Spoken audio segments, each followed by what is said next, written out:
Okay जनाब, बिस्मिल्लाहिर्रहमानिर्रहीम। आज का जो हमारा टॉपिक है वो यूनिटी के अंदर हम किस तरह से किसी भी ऑब्जेक्ट को, हम 3D ऑब्जेक्ट या 2D ऑब्जेक्ट को किस तरीके से हम लोग मूव कर सकते हैं। अगर 3D ऑब्जेक्ट है तो इसमें X axis, Y axis and Z axis में किस तरह से इसको मूव कर सकते हैं, आज की क्लास में इसको डिस्क्राइब करूंगा। और इसके अलावा इसमें अगर हम रोटेशन भी देखेंगे अगर हमें टाइम मिला, और तीसरा हम इसके टारगेट, ट्रांसलेट टारगेट को भी देखेंगे, और चौथा हम इसके पोजीशनिंग को भी देखेंगे, यानी लोकल स्केलिंग को भी देखेंगे, लोकल स्केल। और इन चार चीज़ों को हम लोग डिस्कस करेंगे किस तरीके से। ज़रा देखते हैं हम लोग, बिस्मिल्लाह के बाद स्टार्ट करते हैं। यहाँ पर गेम ऑब्जेक्ट, 3D गेम्स, और इसके बाद कोई सा भी मैं ऑब्जेक्ट ले लेता हूँ। यहाँ पर फिलहाल मैं इस ऑब्जेक्ट की बात कर रहा हूँ। इस ऑब्जेक्ट को किस तरह से मूविंग की जाती है ये स्क्रिप्टिंग के थ्रू, इसको आज हम क्लास में देखेंगे। राइट क्लिक करूंगा मैं, एक न्यू स्क्रिप्ट लूंगा मैं, और इस स्क्रिप्ट का नाम लिखूंगा मूव। कोई भी इसका नाम मैं इसको दे सकता हूं, और इसके मैं मोनो डेवलप को मैं इसको इसके बाद स्टार्ट कर दूंगा मैं।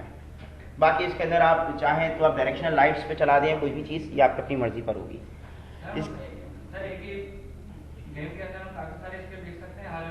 बिल्कुल सही कहा आपने, जितने चाहें आप इसके में स्क्रिप्टिंग इस्तेमाल कर सकते हैं, हर चीज़ की अलग अलग स्क्रिप्टिंग करना चाहें कर सकते हैं। एक ही पे आप बहुत सारी चीज़ अप्लाई कर दें। इस तरीके से अभी 2 मिनट में जिस तरह से इसको अप्लाई करूंगा उस तरह से उसको भी दूसरी स्क्रिप्टिंग को भी अप्लाई कर सकता हूँ।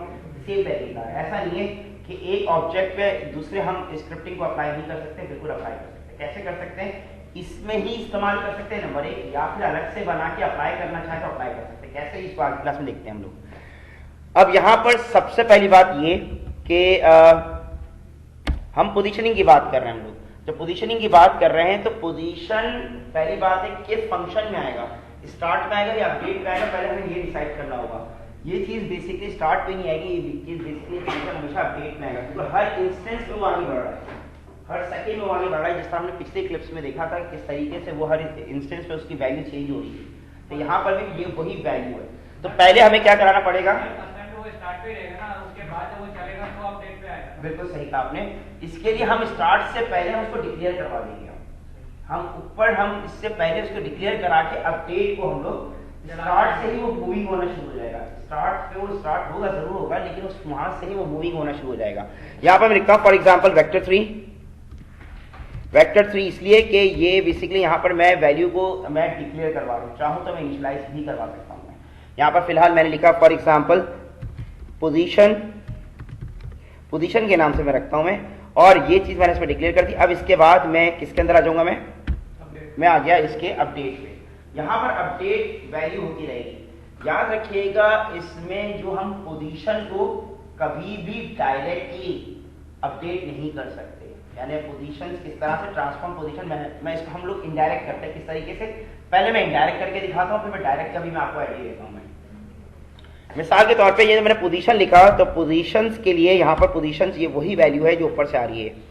इसके अंदर मैं वैल्यू को अपडेट कर दूंगा, यानी जो वैल्यू होगी किसकी, जो बाहर से आ रही है। बाहर कहाँ से, यानी इस ऑब्जेक्ट की जो पोजीशन है इस वक्त क्या है, 0 0 और 0 है। यहां से ये वैल्यू उठकर आ रही है। इस वैल्यू को उठा के कहाँ पे, पोजीशंस जो मैंने नाम दिया है, या फिर मैं उसका नाम थोड़ा चेंज कर देता हूँ, ऐसा ना हो कि कुछ हमें सिमिलर लगे। मैं इसका नाम पोजीशन 1 कर देता हूँ, और यहां पर भी इसका नाम पोजीशन 1 कर देता हूं, ऐसा ना हो कि ये बिल्कुल हमें सिमिलर लगे। तो वहां से जो पोजीशन से जो वैल्यू उठकर आएगी, इस पोजीशन 1 के अंदर वैल्यू अपडेट हो जाएगी। और ये किस तरह से होगा, ट्रांसफॉर्म स्मॉल में, कैपिटल भी है एक स्मॉल भी है। फंक्शन से बाहर, यानी अपडेट के फंक्शन से बाहर अगर मैं ट्रांसफॉर्म लिखूंगा तो स्मॉल ट्रांसफॉर्म नहीं आएगा। इसको हमने लास्ट टाइम देखा नहीं था, कैपिटल टी आएगा, इसमें स्मॉल टी। यहां पर अगर फंक्शन के अंदर इस्तेमाल, यानी अपडेट या स्टार्ट के फंक्शन के अंदर इस्तेमाल करेंगे तो स्मॉल टी आपके सामने शो होगा, जो कि वहां से इनहेरिट होगा। डॉट पोजीशन, नाम मैंने जब ही पोजीशन 1 कर दिया कि नाम सिमिलर हो रहे थे, और उसके बाद मैं यहां पर क्या करूंगा, मैं इसको सेमीकोलन कर दूंगा मैं, यानी वैल्यू इसके अंदर क्या होगी, वैल्यू हर वक्त इसके अंदर जो ये वैल्यू जो पोजीशन के अंदर है, ट्रांसफॉर्म पोजीशन के अंदर है, ये वैल्यू उठ के किसके अंदर आएगी, पोजीशन के अंदर आएगी, और पोजीशन 1 के अंदर आएगी। और फिर इस पोजीशन 1 को अगर मुझे मूव करना है तो मूव करने के लिए हम लोग क्या करेंगे, इसके अंदर बिल्कुल सही कहा आपने। ये ट्रांसफॉर्म इंक्रीमेंट डिक्रीमेंट नहीं, ये ट्रांसफॉर्म बेसिकली क्लास है, ये क्लास ये रही, और इस क्लास के अंदर मजीद इसके अंदर एलिमेंट मौजूद है। ये वो transform dot position, transform dot rotation, transform dot local scale, scale के लिए यहाँ पर लोकल स्केल इस्तेमाल होता है। तो फिलहाल में यहाँ पर हम लोग क्या करेंगे, फॉर एग्जांपल अगर मैं यहाँ से इस ट्रांसफॉर्म पोजीशन को उठा के अब मुझे इसके अंदर इंक्रीमेंट करना है, इंक्रीमेंट करने के लिए मैं क्या करूंगा, मैं पोजीशंस 1 प्लस इक्वल टू, ये किसी को फंक्शन पता है, ये मैंने वैल्यू इनिशियलाइज करा दी, यानी अपडेट करा रहा हूँ वैल्यू, यानी अगर मैं इसको इस तरह कहना चाहूँ तो बात एक ही है, इक्वल टू पोजीशंस प्लस 1, ठीक है। ये वही चीज है जो मैं पहले कर रहा था, इसके अंदर वैल्यू को लेगा और इस वैल्यू को, अब ये कौन सी वैल्यू होगी जो 0 थी, 0 में एक इंक्रीमेंट करता रहेगा, जैसे वो इंक्रीमेंट होगी तो आपका ऑब्जेक्ट मूविंग की तरफ आ जाएगा। लेकिन अभी भी इसमें एक मसला है जिसको हम देखते हैं, डिस्कस करते हैं। यहां पर हम लोग क्या करते हैं, दोबारा से देखिए हमने पोजीशन 1 में आ गया, अब पोजीशन 1 की वैल्यू दोबारा उठा किसमें डाल दूंगा, मैं ट्रांसफॉर्म डॉट पोजीशन में डाल दूंगा, मैं इनडायरेक्ट किया मैंने काम, यहां पर डायरेक्ट काम नहीं होगा।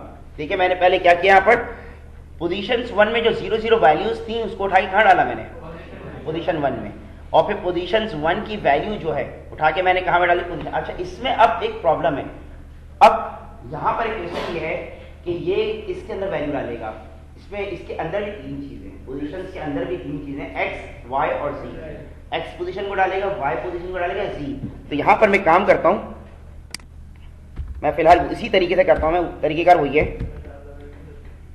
पोजीशंस 1 डॉट एक्स, ठीक है, plus equal two plus assignment operator 1, बात वही है जो ऊपर वाली चीज थी, ठीक है। यहां पर मैंने क्या कहा कि एक्स एक्सिस की पोजीशन, इस वक्त जो इसका एक्स एक्सिस होगा उस वक्त ये चीज मूव कर जाएगा, इस तरीके से जरा देखते हैं हम लोग। अब दोबारा से मैं इसके अंदर मैं इसको इंसर्ट कर देता हूं मैं, और यहां पर ट्रांसफॉर्म डॉट पोजीशंस के अंदर मैं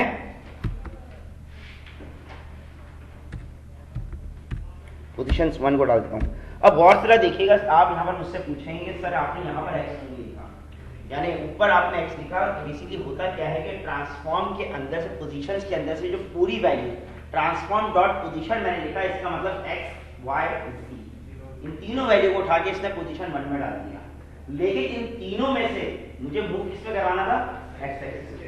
तो अगली वाली मैंने लाइन में मैंने एक्स एक्सिस डिफाइन किया। अब सवाल ये है कि अगर डॉट एक्स ना लिखूं मैं, जो दूसरी वाली लाइन में लिखा है तो एरर आएगा, कि उसको नहीं पता, ये इसके अंदर वैल्यू तीनों की आएंगी। अब इनमें आपको सिलेक्ट करना है अगली लाइन में कि आपने एक्स एक्सिस मूव करना है, वाई एक्सिस मूव करना है या जी एक्सिस मूव करना है, जो अभी हम करके देखेंगे भी अगले स्टेप पे। जब हम तमाम वैल्यू अपडेट कर देंगे तो अपडेट करने के बाद आप पोजीशन 1, अब इस सूरत में आपको एक्स एक्सिस आपने अपडेट किया, वाई और जी दोनों जीरो हैं, जो दोनों जीरो तीनों वैल्यू उठाएगा और उसको पोजीशन में अपडेट कर देगा। यानी जब वैल्यू अपडेशन होती है तो एक्स वाई जी वैल्यू आती है और जाती है। आने का मतलब क्या है, ट्रांसफॉर्म डॉट पोजीशन से आ रही है और पोजीशन 1 से जा रही है, आने और जाते और तीनों वैल्यू बाय डिफॉल्ट आएगी और जाएगी। लेकिन अपडेट करते वक्त जो बीच वाली लाइन वो अपडेट की है, जो अपडेट करते वक्त आपको बताना पड़ेगा कि इसमें आपको किसको अपडेट करना है, इसका सेंटेंस इस तरह से। आई होप ये बात आपको समझ में आ गई। इसके बाद हम लोग देखते हैं, बात क्लियर हुई, ठीक है, सवाल करें। पोजीशन 1 में जो 1 आ रहा है, ये तीनों x y z में असाइन हो जाएगा, 1 1 1। बिल्कुल बिल्कुल, तीनों में नहीं होगा, डॉट एक्स में। अच्छा इसमें एक और चीज है, अगर मैं 1 लिखता हूं मैं, तो 1 को आपको डिफाइन करना पड़ेगा, आप जो वैल्यू पोजीशन चेंज होगी वो पॉइंट्स के अंदर होगी। पॉइंट्स क्या होती है, फ्लोट, तो यहां पर आपने f लगाना जरूरी है, 1f इसलिए लगाना जरूरी है क्योंकि इसकी वजह यह है कि फ्लोटिंग वैल्यू में जाएगा, लेकिन इस वक्त इसकी स्पीड बहुत फास्ट होगी, तो स्पीड को हमें स्लो भी करना है। वो किस तरह से करना है अभी अगले स्टेप में देखते हैं हम लोग। आई होप ये बात आपको समझ आ गई होगी, क्लियर है। अगर आपको ये बात समझ आ गई तो हम अब इसको अप्लाई कैसे करेंगे। अप्लाई करने का तरीका बहुत आसान है, 2 तरीके हैं, या तो हम इसके ऑब्जेक्ट पे जाके ऐड कंपोनेंट पे जाके स्क्रिप्ट पे जाके यहां से अप्लाई कर दें, या फिर डायरेक्टली इस पे अप्लाई कर दें। दोनों चीजें आपकी एक्सेप्टेबल है। अब देखिए जैसे मैं डाला तो उसके अंदर फौरन इसके अंदर वैल्यू आ गई, दोनों चीजें एक्सेप्टेबल है। आप चाहे यहां से डालें चाहे इसको डायरेक्ट अप्लाई करें, बात एक ही है। ऐसी सूरत में मैं चला के देखूंगा मैं, तो ये इसकी स्पीड इस वक्त बहुत तेज होगी, तो हम इसकी स्पीड को पहले स्लो करेंगे, फिर जो हमने डॉट एक्स से खेला था वाई और जी दोनों चीजों से खेलेंगे। फिर इसके बाद जैसे ही मैं इस पर क्लिक करूंगा जरा देखिएगा इसकी स्पीड इस वक्त बहुत फास्ट होगी। बिल्कुल सही कहा, इसको मैंने कंट्रोल एस नहीं किया था। और इसके बाद अब मैं फिर क्लिक करूंगा तो यहाँ पर मेरे सामने अब वैल्यू अपडेट हो गई यहाँ पर, ठीक है। अब मैं जैसे चलाऊंगा मैं यहाँ पर, जरा देखिएगा इसकी स्पीड बहुत फास्ट है, ठीक है, ये स्पीड बहुत फास्ट है। मैं इसकी स्पीड को थोड़ा स्लो करना चाहता हूँ, नंबर 1, और फिर बाद में यूजर से मैं चाह रहा हूँ यूजर इसको कंट्रोल करे। तो दूसरा स्टेप में हम लोग क्या देखते हैं, इसकी स्पीड को अगर स्लो करना है फ्रेम बाय फ्रेम आपको नजर आए, तो ऐसी सूरत में हम यहाँ पर एक फंक्शन नॉर्मली यूज करेंगे। जब भी स्पीड फास्ट होगी उसको स्लो करने के लिए या कंट्रोल करने के लिए हम लोग इसमें फंक्शन यूज करते हैं।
हमने यूज बिल्कुल सही किया है, टाइम डॉट डेल्टा टाइम कहलाया जाता है। लेकिन इसके इस्तेमाल का तरीकेकार मैं इसमें पॉइंट लगाई करता हूँ। फिलहाल मैं इसको बाद में डिस्क्राइब करता हूँ। जैसे टाइम डॉट डेल्टा टाइम से इसकी स्पीड क्या हो जाती है, स्लो हो जाती है, ठीक है। इसमें मुझे दिखना पड़ेगा ये किस तरह से प्रॉब्लम कर रही है। चलें, फिलहाल मैं इसकी वाई एक्सिस से भी खेलता हूँ। मैं इसकी वाई एक्सिस को भी अगर अपडेट करना चाहूँ तो यहाँ से मैं इसकी वाई को भी मैं इसको अपडेट कर देता हूँ।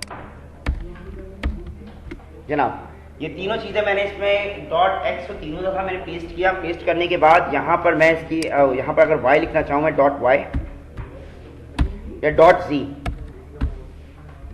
ये तीनों एक्सेस यहाँ पर अवेलेबल हैं, ठीक है।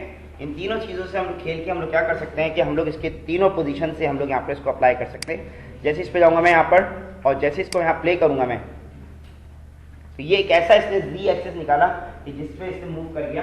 और अगर जिस तरह से इसको आप आपको अपडेट करना चाहें कर सकते हैं इसको। तो टाइम डॉट डेल्टा टाइम ही है, लेकिन time dot delta time use बता देता हूँ आपको मैं बाद में। फिलहाल अब इसमें हमारा सेकंड स्टेप क्या है कि यही सेम तरीका आपका जिस तरह पोजीशन में यूज हो रहा था, सेम तरीका आपका जिस तरह से पोजीशन में यूज हो रहा था आपका, यानी पोजीशंस एक्स वाई और जी एक्सेस, इसकी अब स्पीड स्लो है वो भी हम देख लेंगे। अब हम इस पर ये चाहते ही हैं कि जो इसकी जो पोजीशंस है इसके अलावा हम स्केलिंग से भी खेलें। तो सेम तरीकेकार इसके स्केलिंग का भी है। स्केलिंग का सेम तरीकेकार किस तरह से, लोकल स्केल का। मैं यहाँ से जाता हूँ मैं फॉर एग्जांपल इसकी स्क्रिप्टिंग में। क्या ये बात सुन रहे हैं आपके क्लियर है? यानी हाँ बोलिए सवाल। 1F, हाँ 1F मैंने इसलिए एंटर किया, इसकी वजह यह है कि इसकी स्पीड है। अगर और स्लो करना चाहूँ मैं तो यहाँ से मैं जीरो पॉइंट करके कर सकता हूँ मैं, इससे भी स्पीड स्लो जाती है। अब देखें यहाँ पर अगर मैं देखता हूँ मैं F का मतलब फ्लोट, तो वैल्यू वहाँ पर फ्लोटिंग वैल्यू है। कंट्रोल S करता हूँ मैं और उसके बाद यहाँ से मैं अगर देखता हूँ तो इसकी स्पीड इसी के अकॉर्डिंग बहुत ज़्यादा स्लो हो जाएगी। और ऊपर देखें तीनों वैल्यू चेंज भी हो रही है। अगर हम एक्स वाई और जी एक्सिस की हम वैल्यू की हम बात करें तो तीनों बिल्कुल कांस्टेंट 47 और 52 है, 52 तीनों के अंदर है। और इस तरह से वो चीज़ मूव कर रही है आपकी। अच्छा जनाब बिल्कुल ये ऊपर की तरफ मूव कर रही है। प्लीज नहीं, ये सिर्फ और सिर्फ फ्लोटिंग है। वजह क्या है, एक क्वेश्चन बड़ा अच्छा है कि सर इसमें f लिखें और अगर इंटीजर हो तो क्या करेंगे। इसमें अगर हम देखें तो यहाँ पर जब वैल्यू आती है हमेशा फ्लोटिंग वैल्यू ही आती है, ठीक है, पॉइंट्स में ही वैल्यू जाती है। दैट्स वाई यहाँ पर हम फ्लोटिंग वैल्यू हमने इस पर अप्लाई किया है जी। अच्छा इसके अलावा अगर हम बात करें दूसरी पोजीशंस के बाद, अगर हम बात करते हैं स्केलिंग की बात करते हैं, तो स्केलिंग के लिए हम एक और वेरिएबल डिक्लेयर करवाते हैं। यहाँ पर मैं कहता हूँ फॉर एग्जाम्पल वेक्टर 3,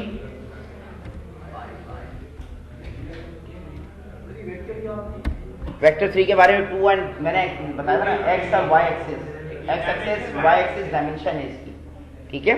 इसमें अगर हम कहते हैं फॉर एग्जाम्पल SCL स्केल के लिए स्केल 1 के नाम से मैं रखता हूं मैं सेमीकोलन।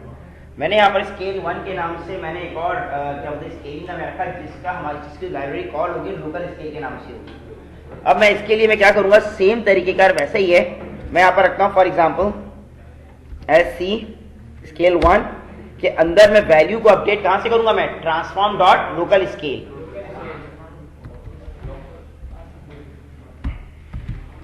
इसकी जो लाइब्रेरी कॉल होती है वो लोकल स्केल से होती है सेमीकोलन। अब क्या हुआ कि इसके अंदर जो वैल्यू आएगी लोकल स्केल में, जो इस वक्त स्केलिंग में जो इसकी वैल्यू स्टोर होगी 000 वो यानी 0 तो नहीं है, वो समथिंग डिफरेंट ही होगी। यहाँ पर मैं इसकी स्केलिंग पे आता हूँ, स्केलिंग 111 है, ठीक है। जो स्केलिंग यहाँ पर रखी हुई है उसी 111 की पोजीशन को उठा के इसमें रख देगा।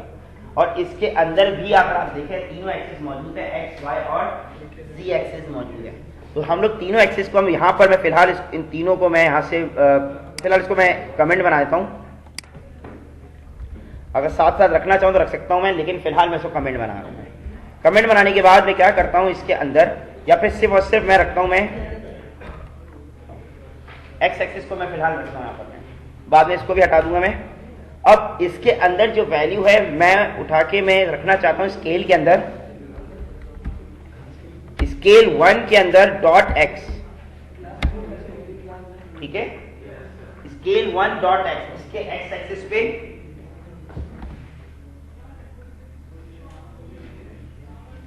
प्लस इक्वल टू 0.1, बहुत स्लोली चलेगा, और f सेमीकोलन। और जिस तरीके से मैंने उसके अंदर मैंने इंसर्ट की थी वैल्यू स्केल 1 को, यानी मैं डायरेक्टली इंसर्ट करूंगा पोजीशन, क्योंकि इसमें पता है क्या वैल्यू मैंने इनडायरेक्ट की है। पहले ये वैल्यू स्केल 1 की ट्रांसफॉर्म डॉट लोकल स्केल की वैल्यू स्केल 1 में आई है, और फिर इसकी वैल्यू इनडायरेक्टली। अगर मैं डायरेक्ट करना चाहूँ, इनडायरेक्ट नहीं, अगर मैं डायरेक्ट करना चाहूँ तो एरर आएगा। यानी ये अकॉर्डिंग टू रूल ऑफ क्या कहते हैं आपके ये यूनिटी, कि कभी भी आप इन पोजीशनिंग के अंदर डायरेक्ट वैल्यू नहीं डाल सकते। हमेशा आपको वैल्यू जो डालना होगा वो इनडायरेक्ट डालना होगा, किसी भी वेरिएबल को इस्तेमाल करके। आप उस वेरिएबल में वैल्यू आप इसमें इंसर्ट करेंगे, एंड देन उसके बाद जो कुछ करना है, अपडेट करना है, डिलीट करना है, माइनस करना है, प्लस करना है, वो सारा काम हम इसके अंदर करें आप, लेकिन इनडायरेक्ट करें, डायरेक्ट आप नहीं कर सकते। तो ये चीज इन्होंने इस तरह की पॉलिसी जो कि इसमें है, तो इस हवाले से हम जब भी हम इसको यूज करते तो पहले ऊपर डिक्लेयर कराते हैं वेक्टर 3 के नाम से, हमेशा ऐसे ही होगा। जब भी किसी ऑब्जेक्ट से खेलेंगे आप, उसको हम पहले डिक्लेयर करते हैं पोजीशन और स्केल के मामले में, ठीक है। हाँ, तीसरा जो रोटेशन है उसका तरीका थोड़ा डिफरेंट है, तो इसको हम पहले अपडेट करा देंगे, और अपडेट यानी पहले हम डिक्लेयर करवा देंगे, डिक्लेयर कराने के बाद फिर हम वैल्यू को इस तरह से इनडायरेक्टली अपडेट करवाएंगे। ये इसका रूल एंड रेगुलेशन है। अब इसके बाद यहाँ पर मैं जाता हूँ for example transform dot local scale, और इसके अंदर जाके वैल्यू को मैं क्या करता हूं, मैं डायरेक्टली जो मैंने इनडायरेक्टली मैंने इसमें डाला था लोकल स्केल के अंदर वैल्यू जो एक्स के अंदर मैंने इंसर्ट की है वैल्यू, इस वैल्यू को उठा के मैं डायरेक्टली डाल दूंगा मैं स्केल 1, ठीक है। मैं फिलहाल इसको बंद करता हूं यहाँ पर और सेमीकोलन। अब ये वैल्यू इसके अंदर आ गई। अब एक वैल्यू एक्स आपकी इसकी पोजीशन भी चेंज हो रही है और इसकी स्केलिंग भी चेंज हो रही है, दोनों चीजें इसमें आपकी चेंज हो रही है। मैं इसको कंट्रोल एस करता हूं। अब इसको यहां से जाता हूं मैं, ये देखिए इसकी वैल्यू भी साथ साथ चेंज हो रही है। अगर मैं इसको मैं कमेंट बना देता हूं, मैं सिर्फ इसको भी कमेंट बना देता हूं, एक्स एक्सिस को भी कमेंट बना देता हूं मैं, तो कंट्रोल एस करता हूं मैं, और अब जाके मैं जरा इसको देखता हूं।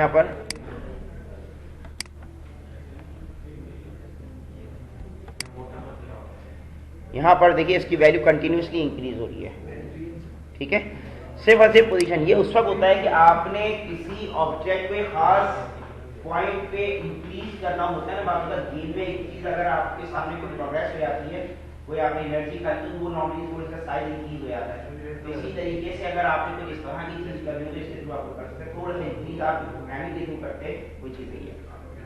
अब इसमें तीसरी चीज जो है वो है आपके रोटेशन। रोटेशंस के लिए हम लोग थोड़ा सा डिफरेंट एंगल से इसको देखेंगे, इसका तरीका ही मुख्तलिफ है। अगर मैं उसको इस तरीके से करना चाहूँ तो इस तरीके से ये चीज़ पॉसिबल नहीं होगी, यानी इनडायरेक्ट। इस तरह इनडायरेक्ट मेथड इस तरह यूज किया, इस तरह से अगर मैं रोटेशन के अंदर अगर मैं यूज करना चाहूँ तो नहीं कर सकता। इसके लिए हम लोग क्या करना पड़ेगा?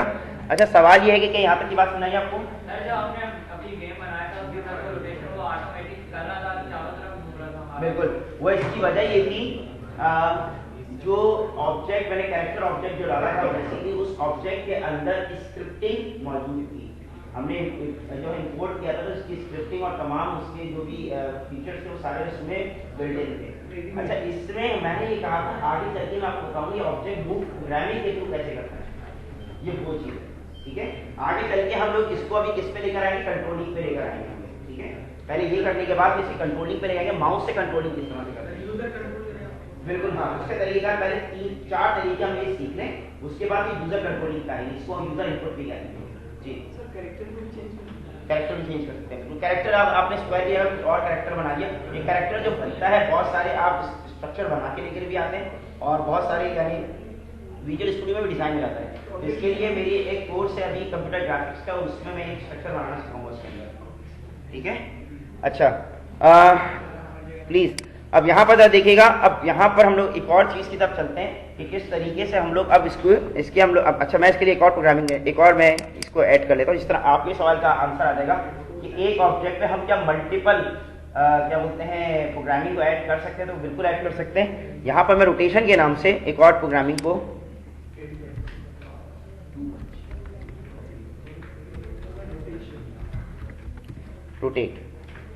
रोटेट के नाम से यहाँ पर मैंने इसको ओपन किया। अब मैं यहाँ पर रोटेशन की मैं स्क्रिप्ट चला देता हूँ और इसको उसमें ऐड कर देता हूँ। ठीक है, अच्छा इसके लिए हम लोग करना क्या होगा?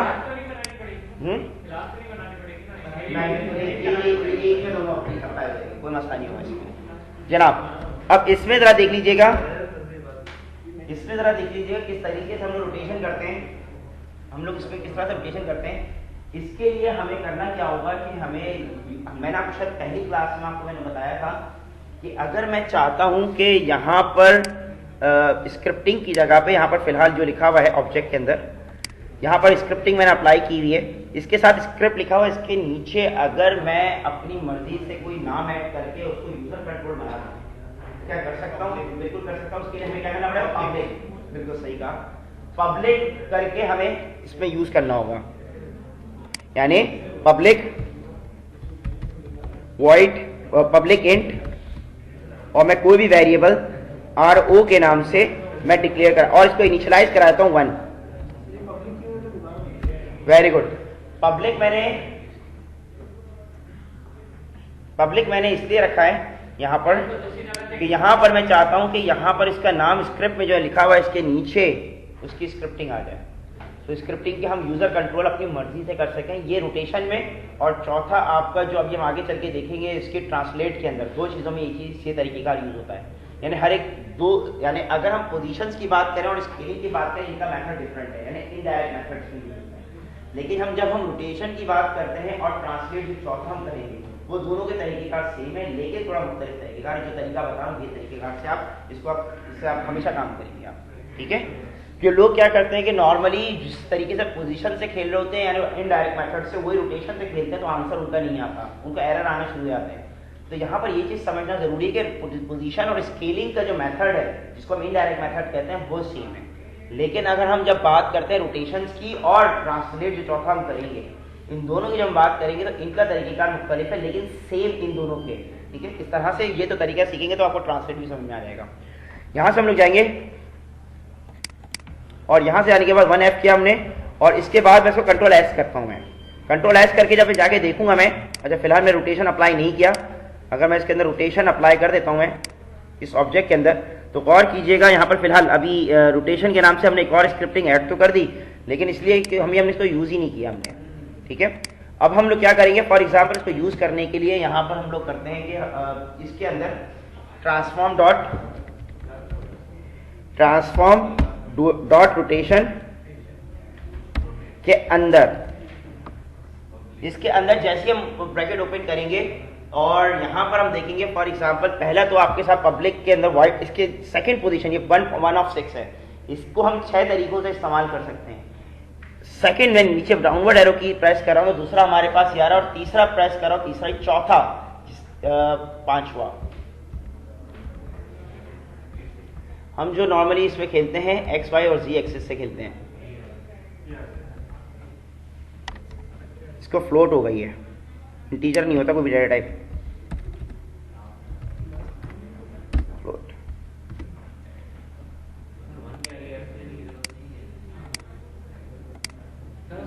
यहाँ पर ओके, फिलहाल मैं इसको फिर नेक्स्ट टाइम यहीं से जो हमने यहाँ पर खत्म किया है यहीं से इसको नेक्स्ट टाइम पहले हो गई है। अरे कोई सवाल तो नहीं है उसकी पोजीशन दोनों की?